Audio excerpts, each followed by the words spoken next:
Hi, I'm Dr. Jessica Wu. I'm a dermatologist, researcher, and skincare fanatic. I've been a dermatologist for over 20 years. Today, I'm here to answer all of your burning skincare questions, so bring it on.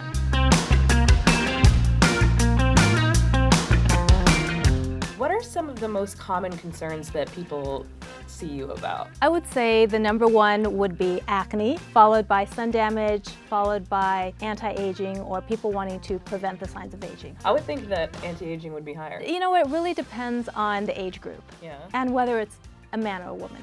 Does skin type change over time? Absolutely, your skin type changes over time because it can change not just with age, but also with heredity and what you do, your habits, whether you smoke or drink, and the environment. Do you think that you should use different products for different seasons? Absolutely. You need to change up your skincare when the weather changes, because if it's colder, you're spending more time outside in the elements and inside in warm, dry heat. You've got to use more moisturizing products. When it's hot and humid outside, switch it up to lighter products. What's a misconception that you wish people understood more about with skincare routines? Well, the number one problem, the biggest mistake my patients make is that they do too much to their skin. They overtreat their skin and they make it really angry and aggravated, and that can end up making acne and rashes even worse and can make you prematurely age.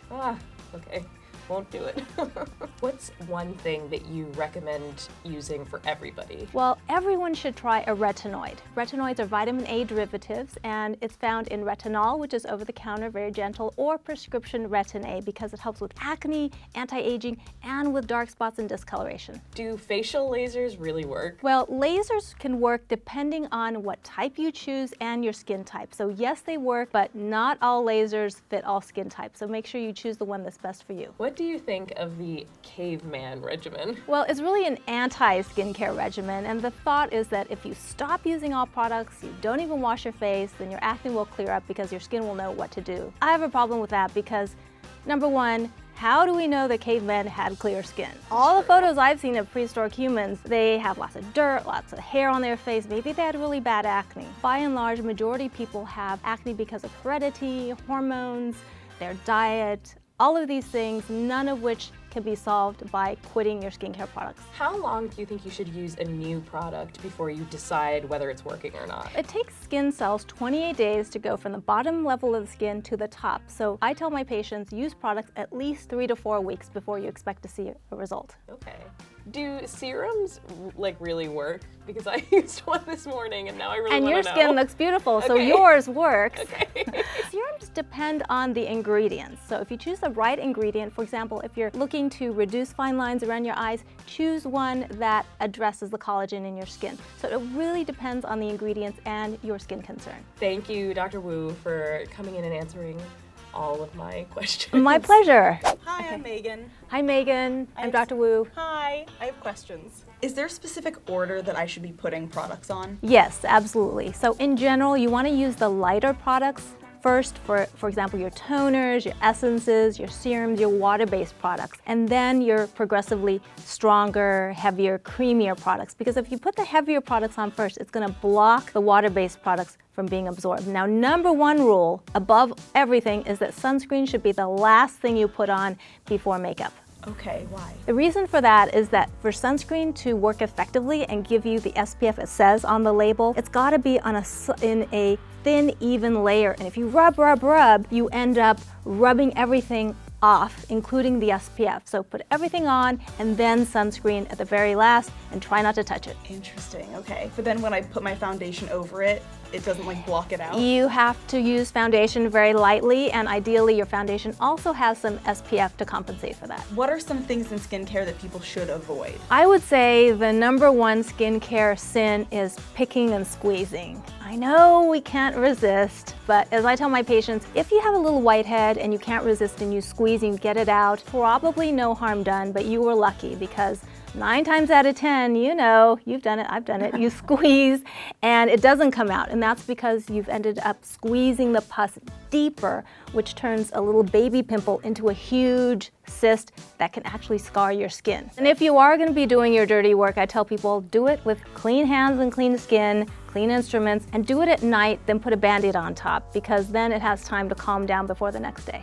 Is it better to wash your face once or twice daily? It depends on how oily you get how dirty you are or your environment, and also how much makeup you use. For example, if you're pretty natural and you don't use much in the way of product or makeup, you're not living on a farm where there's a lot of dirt and dust, maybe only once a day at night. But if you live in a more urban environment, a lot of pollution, a lot of traffic, a lot of dirt, you might want to also wash your face in the morning as well. Or if you like to use a lot of product on at night, or if you have an oily skin, then you probably want to wash your face twice a day. How should your skincare routine change as you age? Well, your skin ages over time, so your skincare routine should mirror that. For example, if you're a teen, early 20s, your skin is probably very oily, larger pores, more blackheads because of those hormones. So you're going to want to use lighter products like a gel cleanser and more serums and toners. As you get into your 30s, sometimes your skin can change again because hormones start to shift, so the acne may change. Instead of having blackheads on your T-zone, you might get hormonal acne along the chin and jawline, so you want to switch those acne medicines maybe to a sulfur instead of the harsh benzoyl peroxide. Now, as you get beyond your 30s, the hormones change again, men and women, and skin tends to get drier over time. So beyond your 30s, you want to use richer products. That's so rude.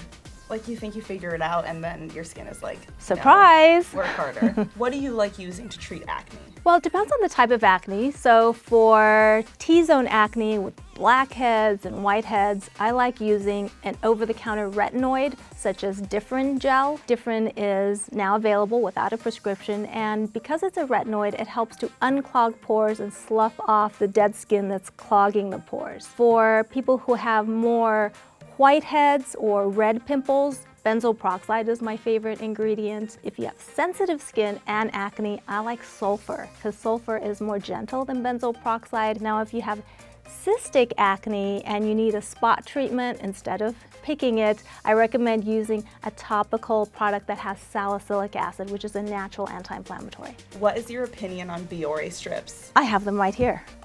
I love Biore strips. I love them because they work. But if you are using a retinoid like Ridofranz, like Retin-A, your skin's going to be more sensitive. So do not use the strips if you're using a retinoid. You'll end up ripping off a layer of your skin.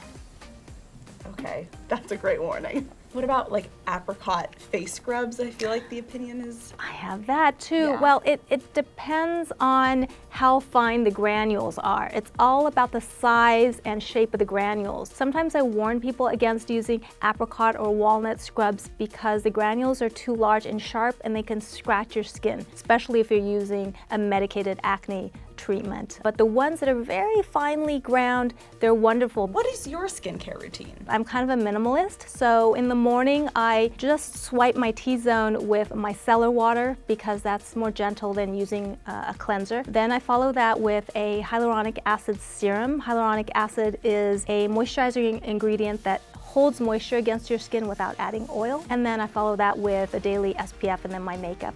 At night, because I do wear foundation during the day, I use a cleansing oil because that helps to dissolve any makeup and oils, and I follow that with some more micellar water to remove makeup, and then a couple times a week I use a prescription retinoid. Lots of people are into washing with coconut oil. What do you think about that? I think if your skin is fundamentally pretty good and or if it's sensitive, coconut oil can work really well because an oil will help to dissolve oil-based sunscreens or makeups. Now, if you tend to have large pores and oily skin, you might not find that the coconut oil cleanses well enough. Use a damp muslin cloth to take off the coconut oil because that'll give you a little bit of texture and you'll feel a little more clean. Thank you for answering my questions. You're welcome, my pleasure. I would say listen to your skin. If your skin's angry, stop using what you're using. If your skin's dry, moisturize it. If it's oily, you don't have to use moisturizers. You are the best judge of what to do for your skin.